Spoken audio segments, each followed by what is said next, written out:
All right, let's unpack this.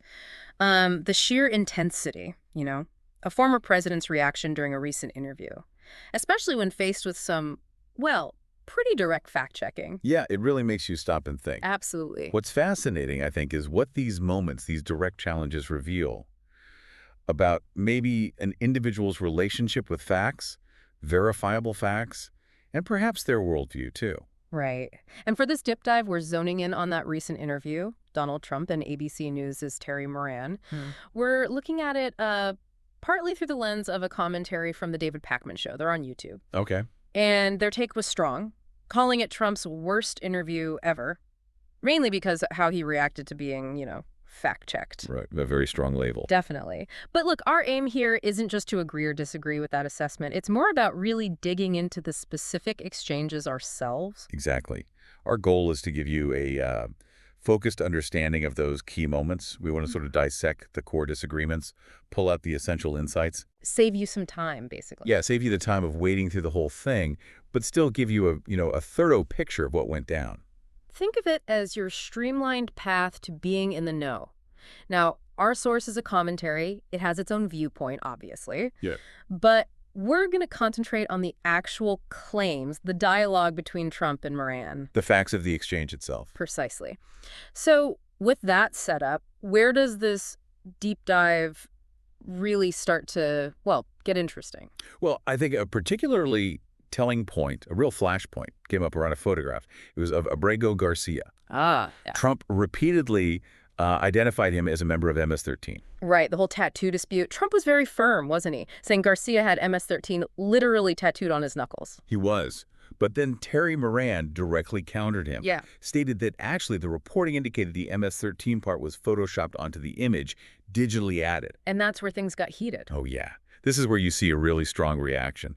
The transcript shows Trump just wasn't willing to concede the point at all. Kept pushing back. Repeatedly. Pushed back against Moran, even called him nasty and dishonest. He just seemed completely unable to move past it. Wow. That's doubling down. Didn't he offer to show Moran the picture, too? He did, as if, the picture itself would prove his point about this specific lettering. Which is odd if the claim is it was added to the picture. Exactly. And then later, he seemed to kind of shift his ground a bit, saying the tattoos can be interpreted that way. Interpreted. So not necessarily literally MS-13. Well, that's how the David Pakman Show commentary interpreted that shift. They pointed out the inconsistency, first claiming it was literally there, then suggesting it's an interpretation. They called that part insane, I believe. Okay. Strong words again. Given the context of the Photoshop reporting, it does seem like a noticeable shift in argument. What's really interesting is just the sheer intensity of the response to a factual correction. Yeah. It makes you wonder, why certain claims get defended so fiercely, even when there's contradictory information right there. Right. Okay, let's pivot a bit to international relations. Another pretty revealing part involved Vladimir Putin. Moran asked Trump point blank if he believed Putin genuinely wants peace, despite the ongoing conflict. And Trump said, A direct, yeah, he wants peace. That was the quote. okay. And his reasoning. His rationale, based on the transcript, seemed to be that Putin respected him. And because of that respect, Putin wouldn't have, quote, taken over all of Ukraine. Even though he acknowledged Putin initially wanted to. Yes, he did acknowledge that. Yeah. That Putin's original intention was to do so. Okay. But then didn't things take a turn when Moran asked about trust? That's the really stark contrast, yeah. Moran follows up, asks Trump directly if he trusts Putin. And the answer? Immediate reply, I don't trust you. Directed right at Moran, the interviewer. Wow. So didn't answer about Putin, just turned it on the interviewer. Exactly. And the David Pakman Show commentary picked up on this. They observed that it seemed like Trump was expressing, well, at least some level of belief in Putin's desire for peace, maybe implying some trust there. While explicitly stating mistrust for the journalist asking the question. Precisely. It's quite a juxtaposition. If you think about international diplomacy, how complex trust is on that stage. Yeah. This exchange definitely gives you a unique perspective on, perhaps, his approach to those kinds of relationships. It really makes you think about the different kinds of assessments being made there. Okay, so after that, the conversation moved domestically, right?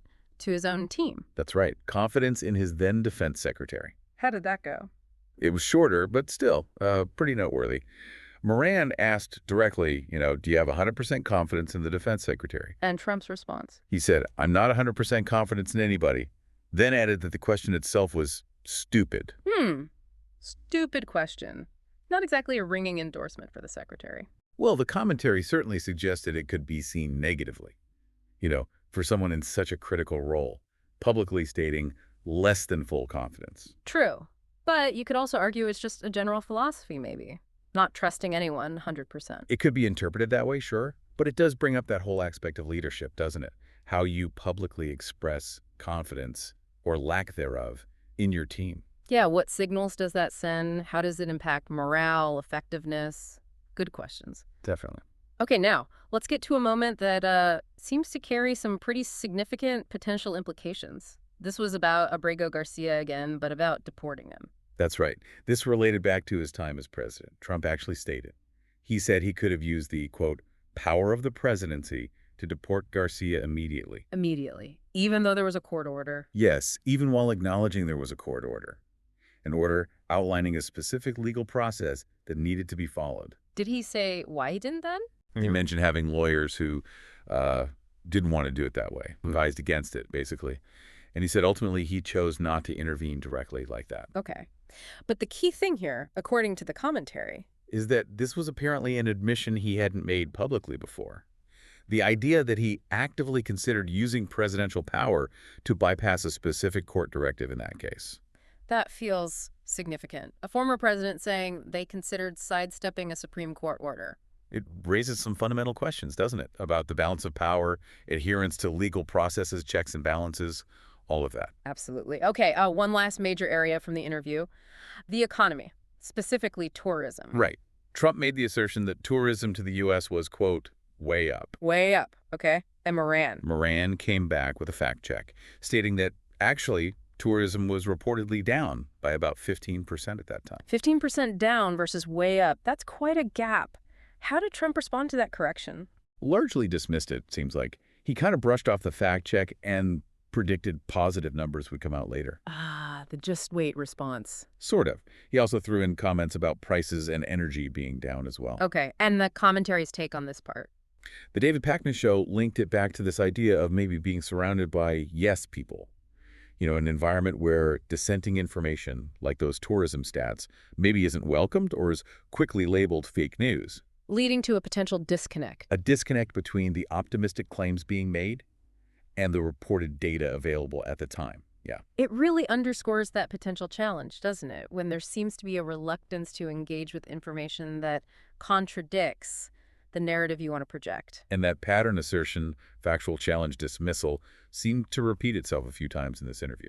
So as we sort of wrap up this deep dive, looking back at everything we've discussed, what are the core insights? What should people take away? Well, I think we saw a very clear clash over factual accuracy, especially with that photograph, the tattoo. Right. We noted those seemingly contrasting statements about trust regarding Putin versus the interviewer. Mm-hmm.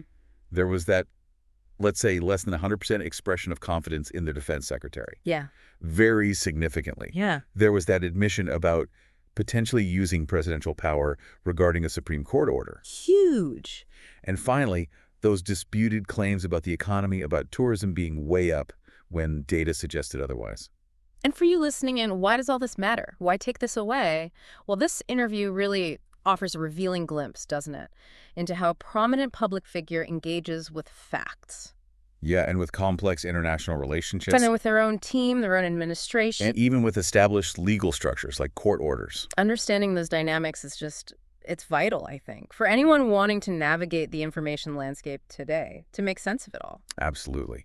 This interview really highlights, maybe more than anything, that ongoing challenge. How do we discern truth in public discourse? How do you critically evaluate claims, especially when they come from people in positions of significant power? And what does it tell us really about leadership when verifiable information is met not with engagement, but with dismissal, or maybe even denial? It really encourages us, I think, encourages you to think deeply about that relationship between rhetoric, reality, and what we consider responsible leadership. Lots to mull over there.